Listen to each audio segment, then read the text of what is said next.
Welcome to Atheist Talk. Since Minnesota Atheist was formed, three very strong personalities have been in the leadership of the organization.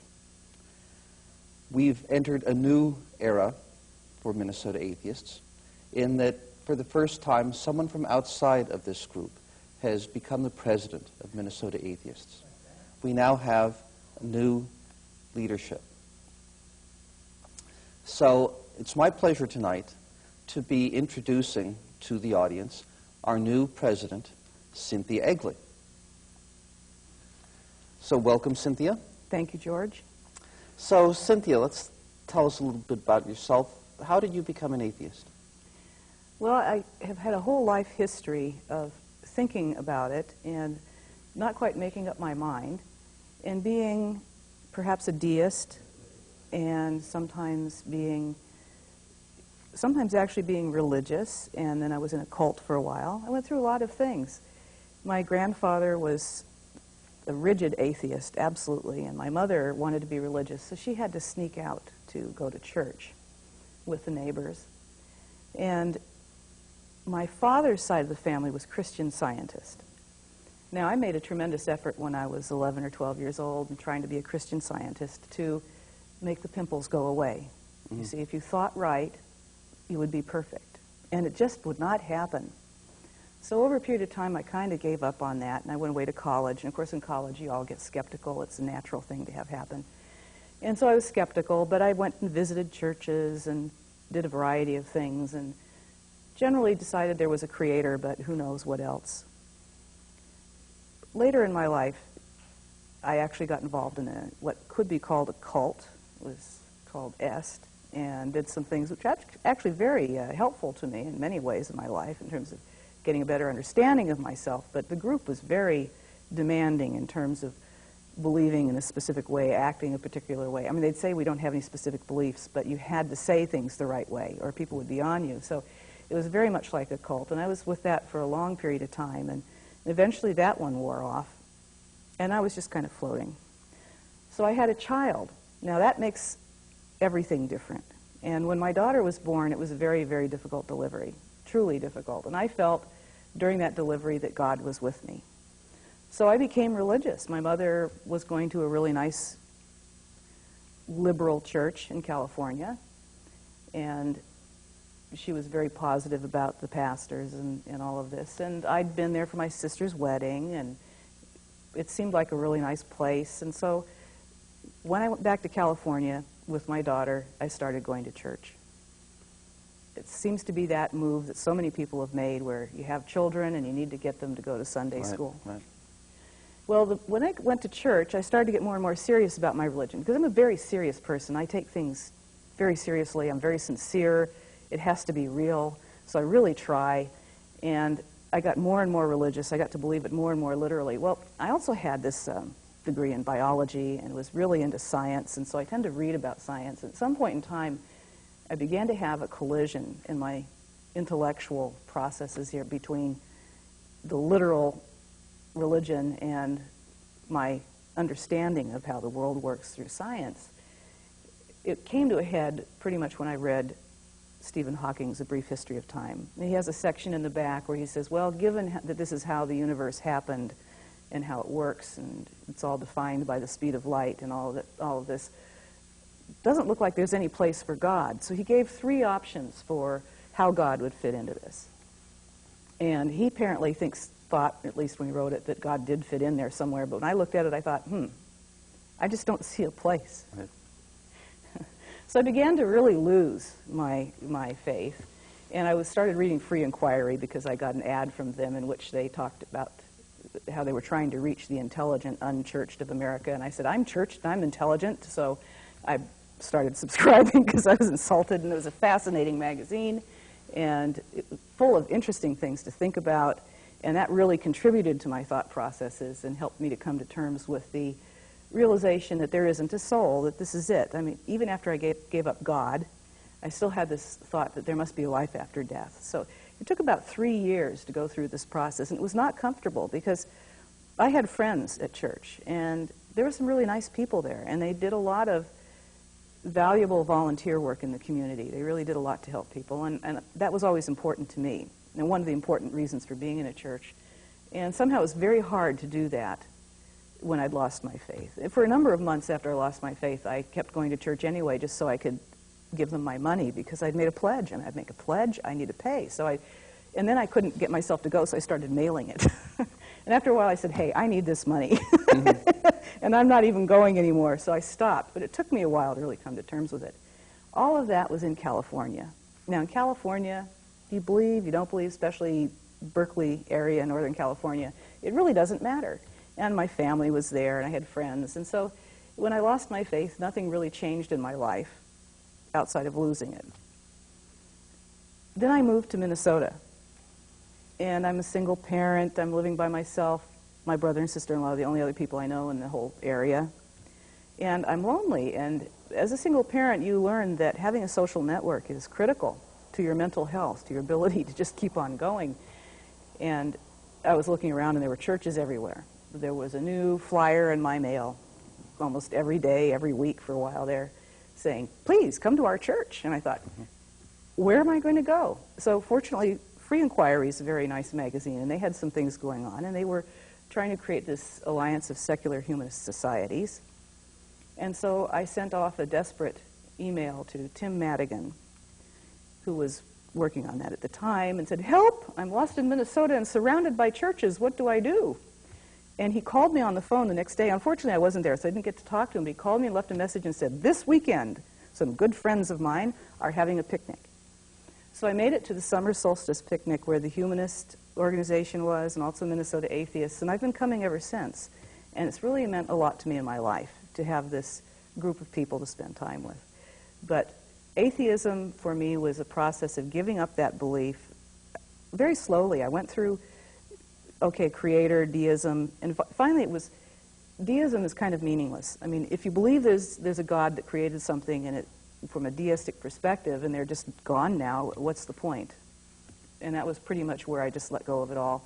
The other piece was realizing that ethics, the ethics in my life that are so important to me, had nothing to do with my religion. And that when I lost my religion, my ethics were still there and fully intact. And that was very important to me, and that helped me to let go of what I had believed. So that's pretty much how it happened for me, that I became an atheist and came here and became part of Minnesota Atheists. I think there are a lot of people who go through a similar story and feel that they are the only atheists around. They're the only non-believers, that they seem to be in a world surrounded by them. Mm-hmm. I was at a Toastmasters club a few years ago, and a woman told me that I was the first atheist that she'd ever met. And I assured her that she was wrong. Which, of course, is true. It's just like in the early days of the gay rights movement, people would say, I've never met someone who was gay before. Well, of course, they've met people all the time. That's but right. because they were in the closet, people don't know. And we tend to do the same thing. We tend to not tell people that we're atheists because there can be consequences that are difficult. So there's a lot of atheists out there that nobody knows exist. Right. Now, you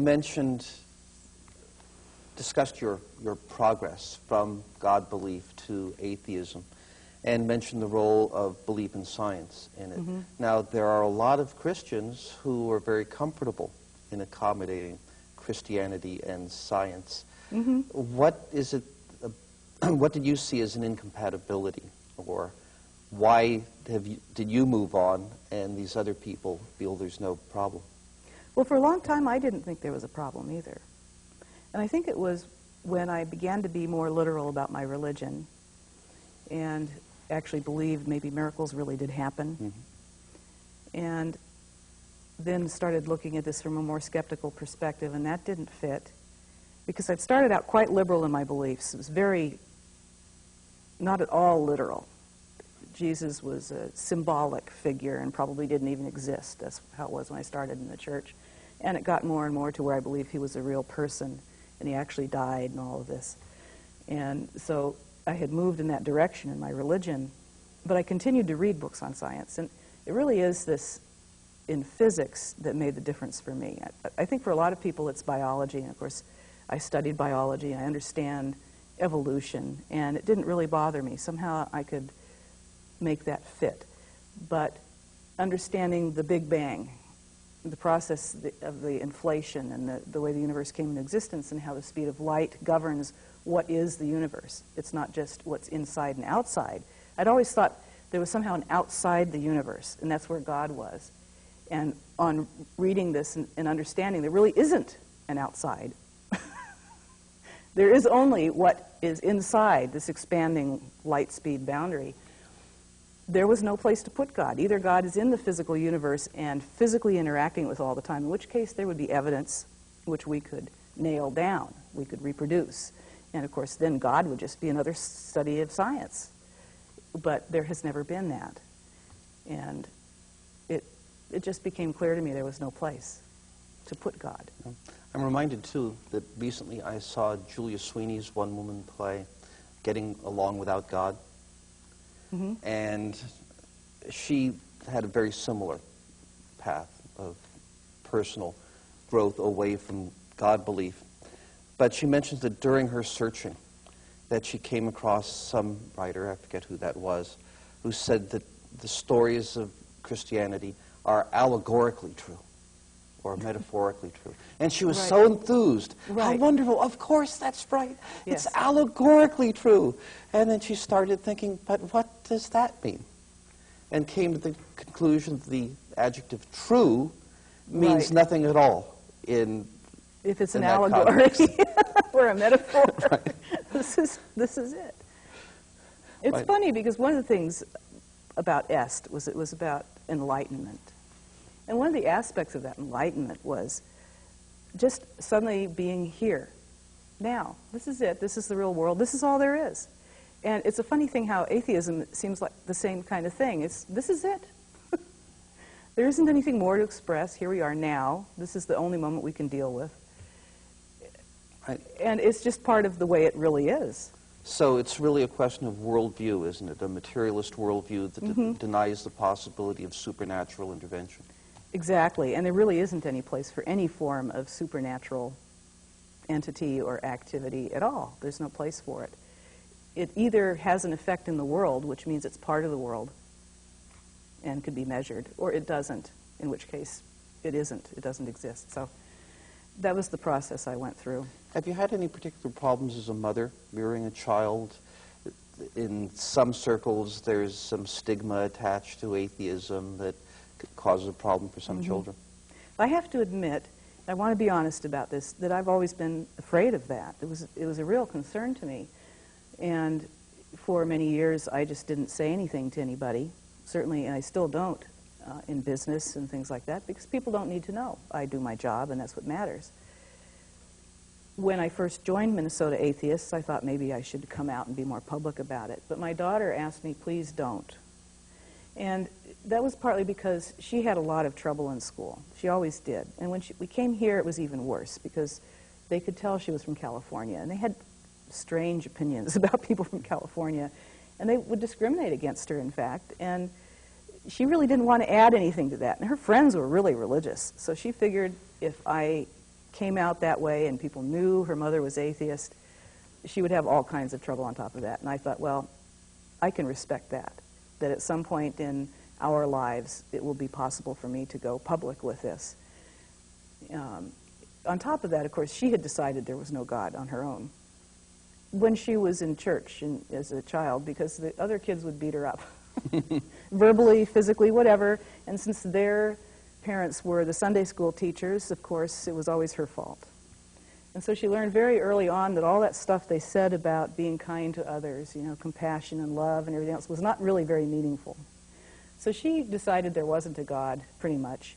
She's not sure about that still. And it's, to me, extremely important that anybody come to atheism through a personal thought process. It's not something to be fed to somebody or forced on somebody the way religion is. It's something that requires your own intellectual process and commitment to come to.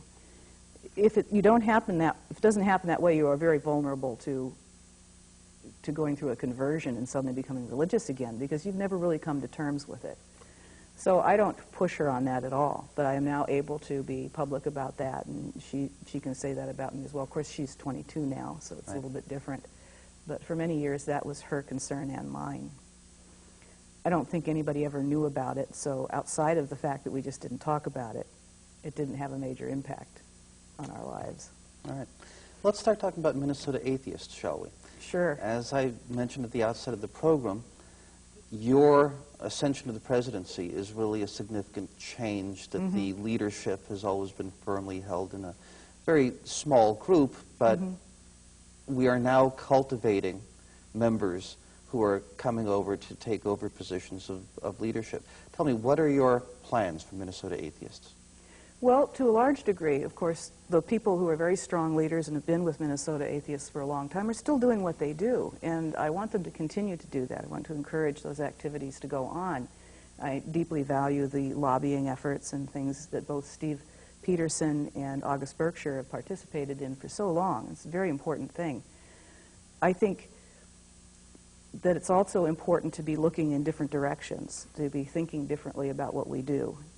A lot of members have thought that one of the things that's very important about Minnesota Atheists is it's one of the few places where people who are willing to say, I'm an atheist, can get together and talk about it. And that social factor is very important. I think we tend to be iconoclasts, individualists, whatever. You have to be that way to be an atheist in the first place. So we tend not to get together. But no matter who you are, if you're a human being, you need interaction with other people. And so this is an opportunity for us to get together and get to know each other. Getting together also makes a larger group. As we have a larger group and we represent ourselves to the public, we lobby, things of that nature, we have more impact. If we're just a small little oddball group on the side that complains loudly, well, that's the way we'll be treated. As we know now, there's something like 14% of the population is a non-believer of some sort or another. That doesn't mean they want to call themselves atheists. We understand, and they don't. But that's a lot of people. We are a significant portion of the population. We should be represented in politics and respected as an important force, and that'll never happen if we don't get together. So we want to have both the social activities continue, and we have many of them, and they will go on. I hope we can develop some new ones. We have happy hours, and we have picnics and things of that nature, in addition to the banquets and the speakers. And I would like to see us move in a direction perhaps that's more open and welcoming to a wider range of people as well. Atheists have one thing in common, clearly. We have a lack of belief in God. We feel there's insufficient evidence for a God. Beyond that, atheists can be almost anything. We have our libertarians and even our objectivists, and we have our socialists and our communists. We've got Republicans, economic Republicans. We've got Democrats. We have an inclination towards Democratic Party side of politics for reasons of civil rights. But really, all of those people are atheists. And I think that as a group, we should focus on what is unique about us, not on a specific political perspective. So as atheists, we should be able to include libertarians. I would like to see some of the people that I've known as members who've left. We haven't seen them anymore because they got so overwhelmed with the one side of the politics and they were different. It was kind of uncomfortable. I would like to see it be possible for those people to form their own group, perhaps, and still be able to be part of us and participate and share with us what's really important. And what's important to us as atheists are the principles of separation of state and church, primarily. Now, we can't pursue that legally. We don't have the resources, and there are other organizations which have outstanding resources for that purpose. So in that area, in terms of actual legal processes, we prefer to work with the ACLU of Minnesota or the Freedom from Religion Foundation and other groups that really are well prepared to do that. But we also want to make clear in the state of Minnesota to our representatives that we are here and we count, and this is how we see things. And so we want to continue and develop that lobbying effort. We also want to take our political positions based on our position on religion. For that reason, as an organization, we've long supported women's rights, and we've also long supported GLBT rights. It's our perspective that the discrimination against people in these groups, and often in other groups, has been based on ancient religious principles, things in the Bible. In fact, so often in the gay rights movement, when they go into politics, somebody will come up and wave a Bible at them, and it's all Leviticus says it's an abomination. Of course, so is eating shellfish, but people are so excited about it. So our perspective is that that's a side we should take to support those people in having their full civil rights as human beings. They are simply a variation in their behavior. We have heard at times complaints from some of the members that we're consistently taking positions in support of gay rights, consistently taking positions in support of women's issues, and yet we seem to receive no reciprocity from those communities, that we don't see gay groups supporting atheism or women's groups supporting atheism. Do you have any response to that? I think that's a tough one, because for so many people, as it is for us, being associated with atheism seems like a dangerous political position. And they don't want to have any of their efforts undermined, as they would probably see it, by being associated with atheists. So we certainly see this with many of our politicians who really don't want to speak to us, especially in an election year, because if people knew they were friendly to us, it might serve them poorly with the rest of the electorate. So I can understand why they don't. I think that's unfortunate, and I hope that we will move in better directions as we go along, as people become aware of the fact that we are human beings. We're normal people. We have ethics based on human beings, on what people need, on the effect of our actions on other people. So we're not out to kill people. We don't have a sudden desire to go out and break the law just because we don't think God's going to stop us. We think it's good to be good for itself because we want to live in a community that's enjoyable to live in. So our neighbors should feel safe to have us there.